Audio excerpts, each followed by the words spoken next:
Hello guys! Magandang gabi sa inyo at ito na naman po ako para sa panibagong araw, panibagong vlog-vlogan ko na naman para sa aking tindahan serye. So ito pala yung video ko guys, minute ko kasi naman nanonood si Tantan ng Mare. So kilala nyo ba si Mare? So ayan, favorite nilang panoorin yung mag-ama. Tapos dito nga minute ko pero nakakatawa sana to kasi inaasar ko silang dalawa. Itong si Patantan kasi nagkasipon nga. So nilagna't siya nung unang araw pero hindi naman masyadong mataas. And kinabukasan nawala na. Tapos ayun nga, may sipon siya. So sipon lang guys. Tapos itong asawa ko naman, ilang araw lang yung nakalipas, nahawa na din kay Patantan.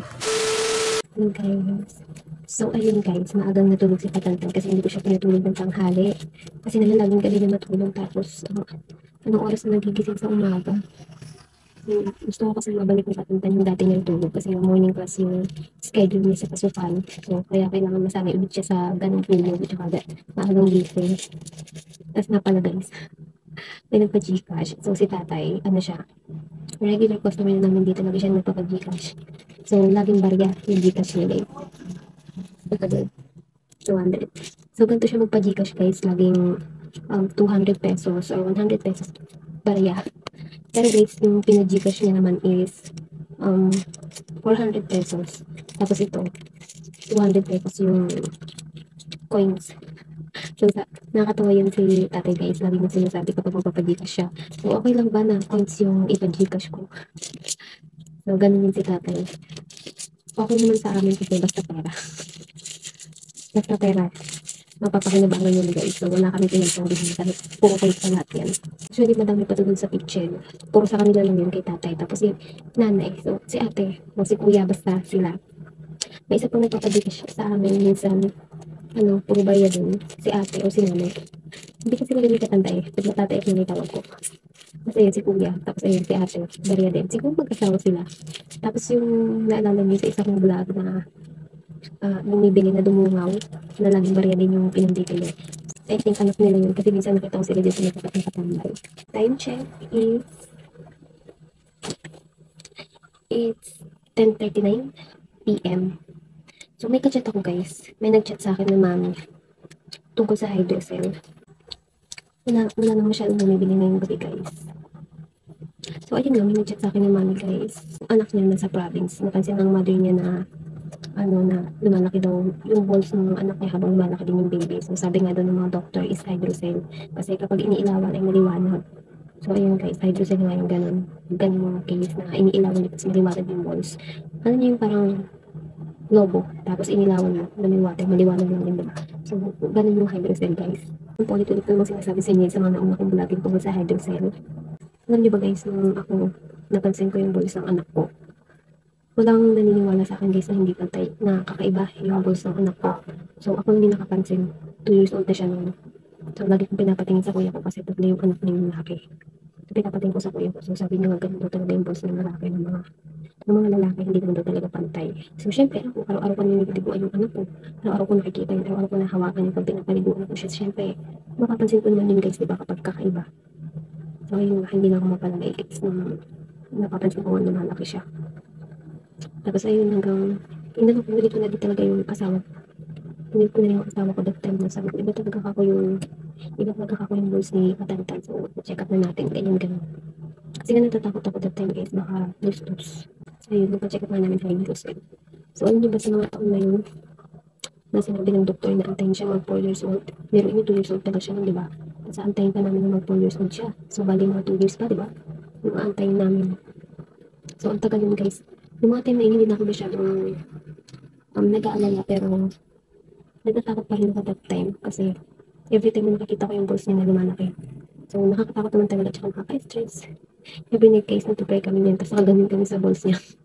Na ayan na lagi kami nasama umaling na yun. Sana mawala na yun before siya mag 4 years old kasi natatakot din ako pag inopera siya. So ayun, hindi nawala kahit 4 years old na siya. Pero ang maganda kasi lang guys kay Patantan, hindi siya masyadong malikot siya as in sobrang likot niya pag nagtatakot pa yung dumatantay sa bintana. Parang si Spider-Man. Nagtatatalin yan. Pero hindi siya yung bata na patok talaga sa papunta na ako dito, ako doon, pag-ano. Yung alam mo guys, hindi naglang maghapon ganun guys. Naaawat naman si Patantan. Kaya yung balls ni Patantan is hindi talaga siya lumaki ng lumaki. Kasi guys, sinanay ko din si Patantan sa breed. Kaya yung balls niya nasasabi, hindi siya masyadong lumalaki talaga. Yung may nag-chat din sa akin na mamis. Alam niyo ba?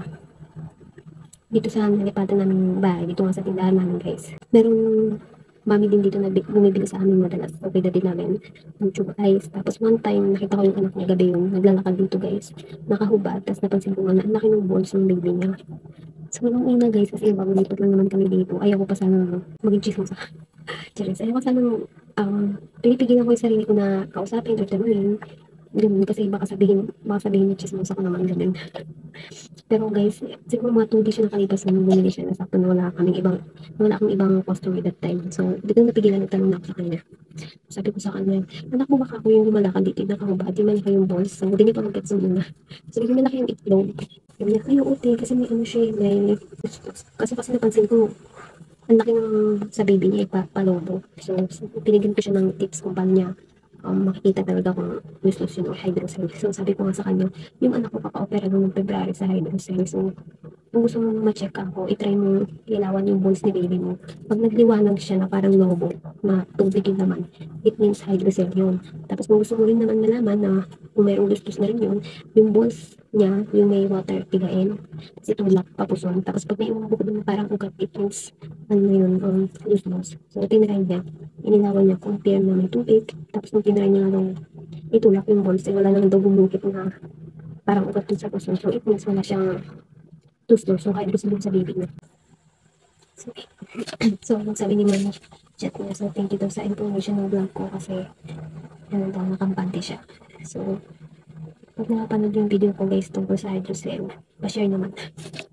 Pa-share naman guys, para naman marami makaalam ng tungkol sa hydrocele. So, yung tungkol kasi talaga sa hydrocele is gusto kong, yung parang malaman ng lahat.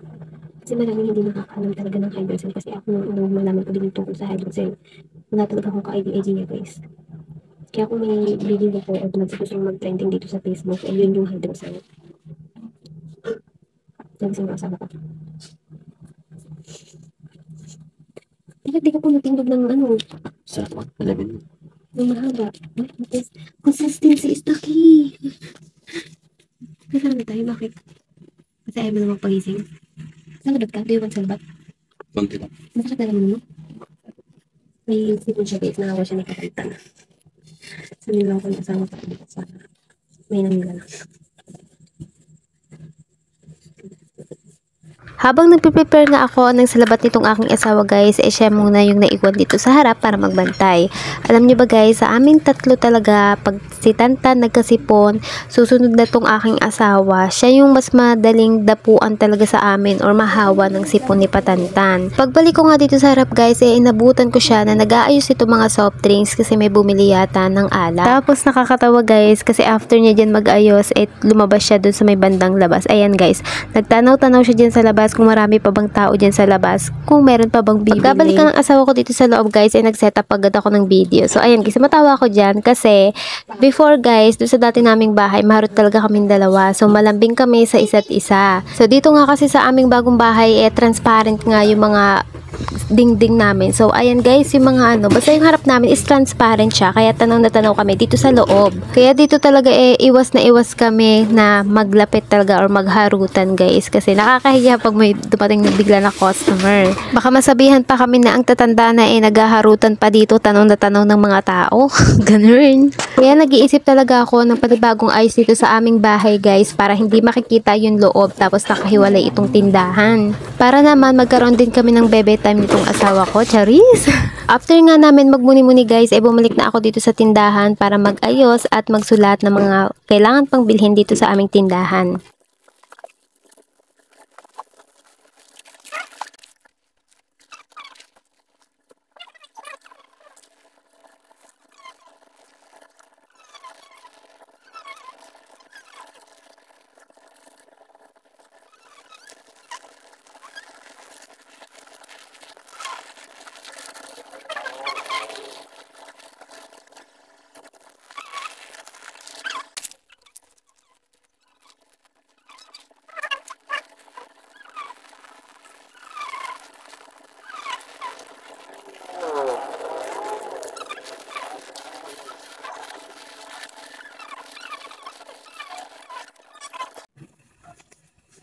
$1,000.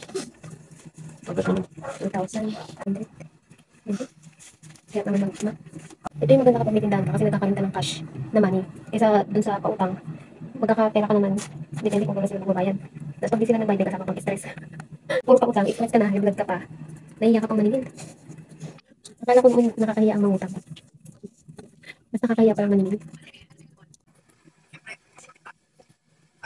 Yeah, it's already 12 na guys. So we're going to go. It's already 12. It's already 12 guys. So let's go for it. Guys. Guys. At ito na nga guys, 12 AM na kaya magsasarado na kami ng aming munting tindahan. So dumating na naman tayo dito sa dulo ng aking video guys. So thank you for watching. Bye!